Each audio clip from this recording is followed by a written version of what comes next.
Bonjour chers abonnés, je m'appelle Gaël Roland Olinga et je vous souhaite la bienvenue sur ma chaîne Gaël Roland Immigration Canada. Je voudrais prendre un moment aujourd'hui pour remercier les nombreux abonnés qui me suivent à travers le monde. En effet, vous êtes nombreux dans différents pays, que ce soit en Afrique, que ce soit en Europe ou même au Canada, qui me suivez et qui m'envoyaient des courriels pour m'encourager ou pour me poser des questions. Je vous remercie encore de me suivre et merci pour vos encouragements. Pour ceux qui ne me suivent pas, je vous invite à vous abonner à ma chaîne, à liker mes vidéos, à partager et surtout à ne pas manquer de cliquer sur la cloche de notification afin de ne manquer aucune de mes futures vidéos. Aujourd'hui, chers abonnés, nous allons faire une demande de visa de A à Z. Vous avez bien entendu, on va faire une procédure de visa visiteur de A à Z. Alors, si tu souhaites venir au Canada comme visiteur, tu es tombé sur la bonne vidéo. Tu n'as qu'à regarder la vidéo et à suivre la procédure. Je vais tout expliquer de A à Z. On commence.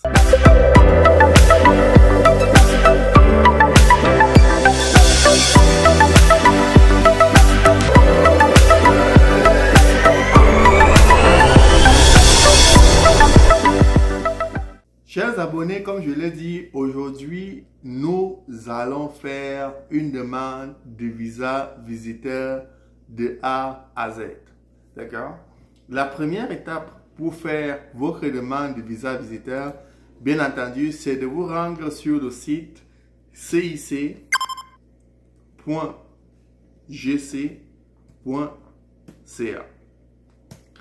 Une fois rendu sur le site de l'immigration, vous avez le choix de langue entre le français et l'anglais. Moi, aujourd'hui, étant donné que je fais ma vidéo en français, je vais choisir le français. D'accord?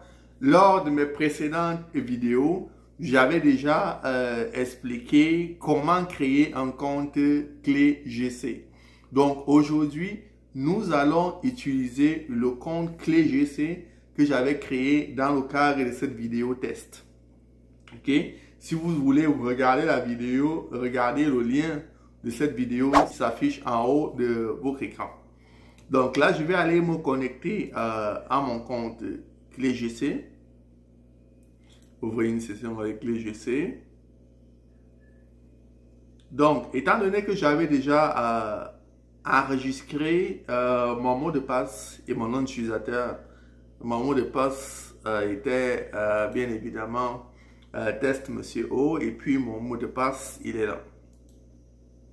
Je vais me connecter à mon compte. Bienvenue test Monsieur O 2023. On va continuer. Il m'envoie un mot de passe unique dans mon courriel. Donc je vais aller ouvrir mon Gmail et je vais pouvoir aller ouvrir le mot de passe unique qui m'a été communiqué par l'immigration. Donc, ça, c'est vraiment l'étape basique pour toute demande d'immigration. Il faut d'abord commencer par vous connecter à votre compte. OK? On va me poser certainement une question d'authentification, une question de sécurité, pour me permettre de me connecter à mon compte. Prénom de ma femme, Alice. Ok. Une fois arrivé à cette étape-ci, on va commencer à présenter notre demande de visa visiteur aujourd'hui.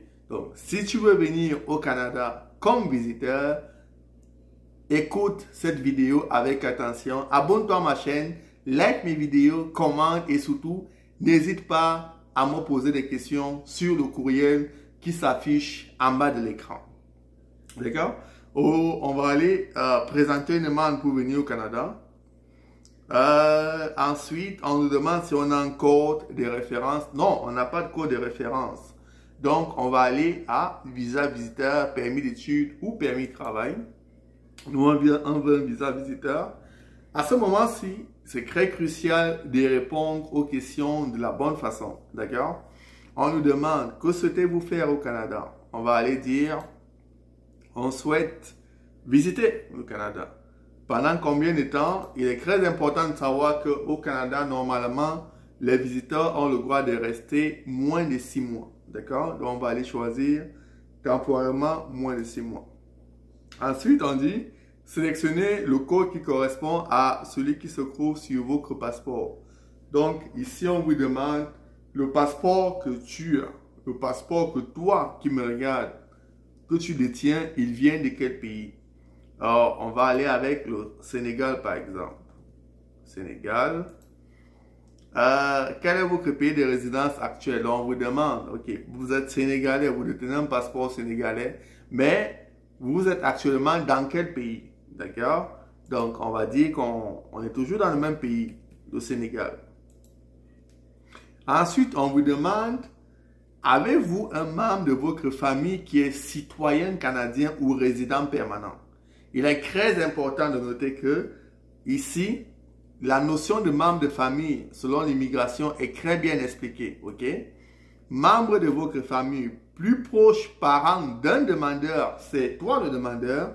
Dans le contexte d'une demande à IRCC, il s'agit de l'époux, le conjoint de fait. Le conjoint de fait au Canada, c'est une personne avec qui tu es en relation, vous vivez dans la même adresse depuis au moins 12 mois. C'est ce qu'on appelle le vion reste, généralement, dans le pays d'où je viens, qui est le Cameroun, d'accord?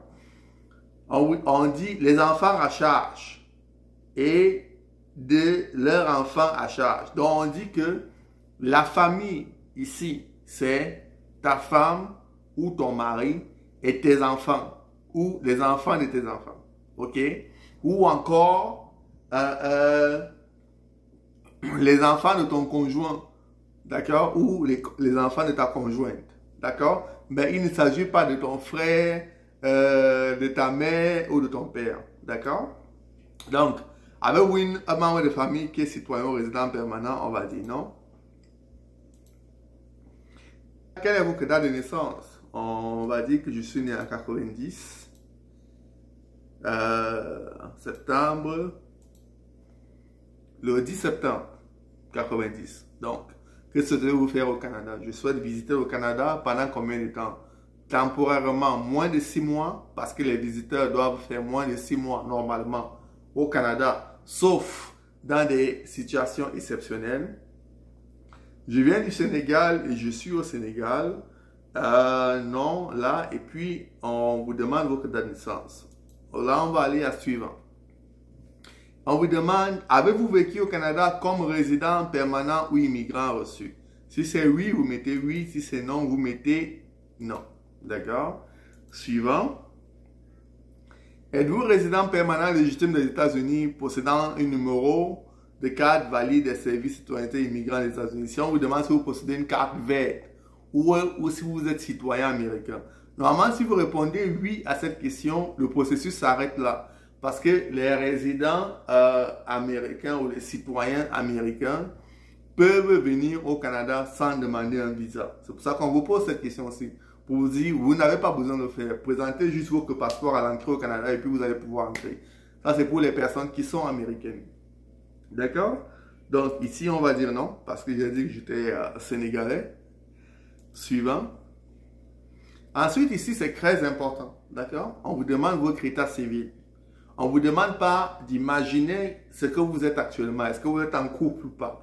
La question est claire. On vous demande votre état civil. D'accord? La question est, est-ce que vous êtes marié, séparé légalement, divorcé, un mariage annulé, veuve, conjoint de fait, je vous l'ai expliqué. C'est vivre avec une personne dans la même adresse pendant 12 mois et être dans une relation sérieuse avec la personne. Avoir un loyer en commun, un compte bancaire en commun, d'accord? Avoir un enfant, par exemple, avec une personne et ne pas vivre avec la personne à la même adresse, vous n'êtes pas des conjoints de fait. Donc, vous devez vivre dans la même adresse pendant 12 mois minimum. Ce qu'on appelle par chez moi, d'où je viens au Cameroun, devient au reste. Je vais dire, jamais marié, célibataire, par exemple, d'accord? Ou alors, moi, je suis marié, je vais m'être marié. Dans quelle province de destination vous voulez visiter? Où est-ce que tu vas aller visiter le Canada? D'accord? Ici, moi, je vais choisir le Nouveau-Brunswick parce que moi, j'ai résidé au Nouveau-Brunswick. Suivant. Ok, là on vous dit, ok, c'est bon. Tu es admissible pour un visa visiteur de moins de 6 mois. Toujours important. Le visa visiteur, c'est, même si on te donne 10 ans, tu dois faire 6 mois maximum au Canada. On va continuer notre demande. Ensuite, on te dit, tu es presque. Continuez. Ensuite, on te demande, quelle est la principale raison de ta visite au Canada? Pourquoi tu veux venir visiter le Canada? D'accord? À ce moment-là, il est très important de choisir la bonne raison. Famille, affaires, tourisme. Est-ce que tu veux faire le tourisme? Est-ce que tu viens pour participer à une entrevue dans le cadre du programme des candidats de province? Je vais faire une vidéo bientôt sur les candidats de province. D'accord? Ensuite, ici, je vais dire que je vais venir visiter la famille. Suivant. Par la suite, on te demande, ok, est-ce que tu as un lien de parenté avec la personne que tu souhaites visiter? Parce que tu ne peux pas débarquer au Canada et dire, je viens visiter le Canada, mais je ne connais personne. Parce que là, je n'ai pas dit que je viens pour le tourisme. Si je dis que je viens pour le tourisme, là, on ne va pas me poser cette question. Donc, je suppose que j'ai mon frère au Canada que je viens visiter ou j'ai mon ami qui va m'envoyer une lettre d'invitation. Donc, on va dire, oui, j'ai un lien de parenté avec la personne que je viens visiter au Canada. Ici, on te demande ensuite, est-ce que tu as un emploi? Pourquoi est-ce que tu veux venir au Canada? Est-ce que tu as une situation stable chez toi? Ça, c'est pour être sûr que tu viens vraiment au Canada en tant que visiteur. Que tu n'as pas d'emploi chez toi et puis tu viens pour caler au Canada. Donc, dans cette question-ci, je vais dire oui, j'ai un emploi. J'ai un emploi au Canada. On demande si vous possédez une entreprise. Ça, c'est pour les hommes d'affaires. Pour les commerçants, ceux qui sont commerçants, ceux qui ont des business au pays, comme on dit par chez nous. On te demande est-ce que tu as un business. Ici, je peux dire non. J'ai déjà dit que j'ai un emploi. Dépendez-vous financièrement de quelqu'un. Par exemple, tu peux dépendre financièrement de ton grand frère qui est au Canada déjà. Tu peux dépendre financièrement de ton grand frère qui est un bon fonctionnaire d'État et qui touche beaucoup d'argent. Donc, on te pose la question, est-ce que toi, tu dépends financièrement de quelqu'un? Déjà, répondre non à cette question, c'est déjà un mauvais indice pour l'immigration qui dit, OK, lui veut venir visiter le Canada, mais il dépend financièrement d'une autre personne. D'accord? Donc, moi, je vais dire que non, je dépends de personne. Avez-vous voyagé dans d'autres pays au cours des 10 dernières années? Il faut savoir que plus pour des personnes qui ont voyagé à l'extérieur de leur pays avant de venir au Canada ont plus de chances d'avoir un visa visiteur que des personnes qui ne sont jamais sorties de leur pays, par exemple. Donc, c'est pour ça que l'immigration te pose la question ici. À part ton pays, est-ce que tu es parti dans d'autres pays? Ça peut être que tu es Camerounais et tu es parti au Gabon pendant plusieurs années et tu es parti au Sénégal en mission. Donc, il est très important de répondre à la question ici. D'accord? Je vais dire non. Et puis, on va aller à suivre. Ici, on vous demande, est-ce que tu accompagnes un membre de ta famille qui a eu un statut au Canada et dont le séjour au Canada a été approuvé récemment? Ici, c'est par exemple, ça peut être que tu es la femme ou le mari d'un étudiant qui vient d'arriver au Canada et tu voudrais venir rendre visite à ton mari ou à ton conjoint. À ce moment ici, tu dirais oui, parce que j'ai mon conjoint qui vient d'obtenir récemment son permis d'études ou son permis de travail. Et donc, je voudrais aller lui rendre visite. D'accord? C'est pour ça qu'on te demande, est-ce que tu accompagnes quelqu'un? Ça peut aussi être un parent qui souhaite accompagner son enfant qui veut venir étudier au Canada. Oui, toi qui es parent, si tu m'écoutes, si ton enfant obtient un permis d'études, tu as le droit de demander un visa visiteur pour pouvoir l'accompagner dans son installation pour les premiers mois. D'accord? Donc ici, on va dire non. Ensuite, suivant. Là, on te demande, est-ce que tu as commis une infraction criminelle? Et pour l'immigration, il est toujours très important de dire la vérité. Est-ce que tu as commis une infraction criminelle? Est-ce que tu as été accusé ou reconnu coupable à la suite d'une infraction criminelle dans un pays? On ne demande pas si c'est dans ton pays, on dit n'importe où dans le monde. Est-ce que tu as été arrêté puis mis en prison? C'est très important de dire la vérité parce que l'immigration, il y a toujours des vérifications de sécurité.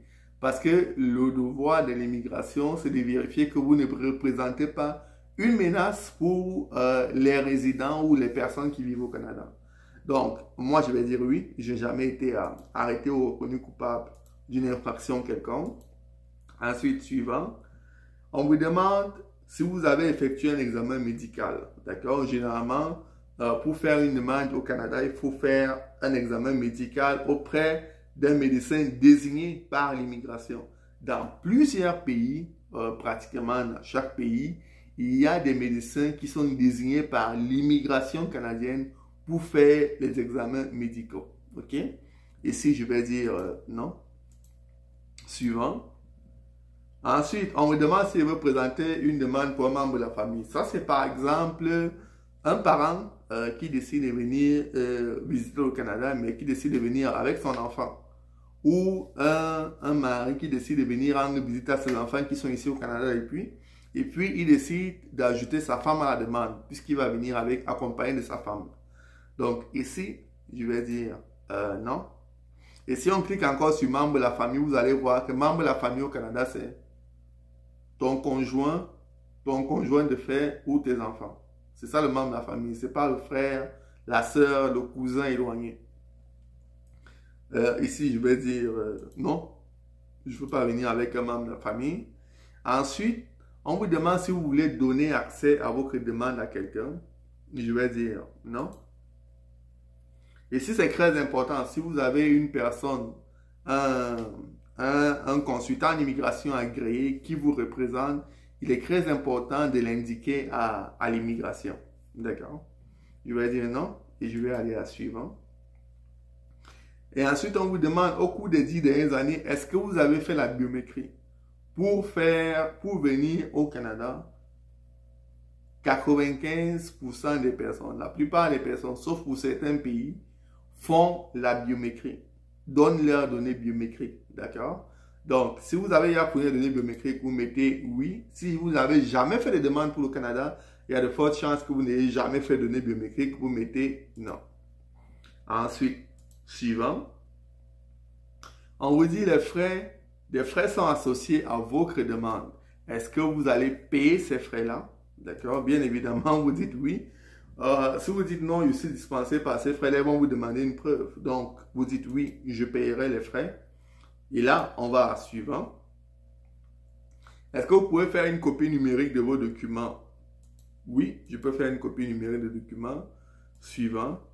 Et là, on vous demande, est-ce que vous allez payer avec une carte de crédit? Une Mastercard, une Visa, une American Express, une China Union Pay.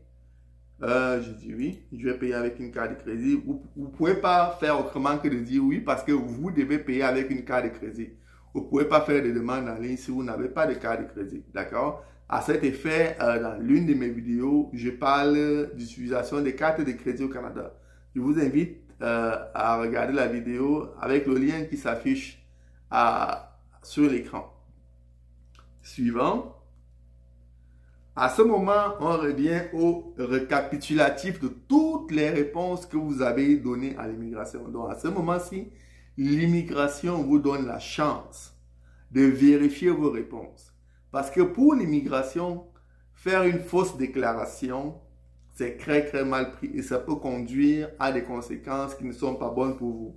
Interdiction de territoire, expulsion, exclusion, il y a plusieurs conséquences qui sont dues aux fausses déclarations. Donc, il est très important de vérifier toutes les réponses que vous avez données, que vous avez fournies à l'immigration pour être sûr que vous avez donné la bonne date de naissance, être sûr que vous avez dit que vous étiez dans le bon pays, que vous avez le passeport du bon pays, d'accord?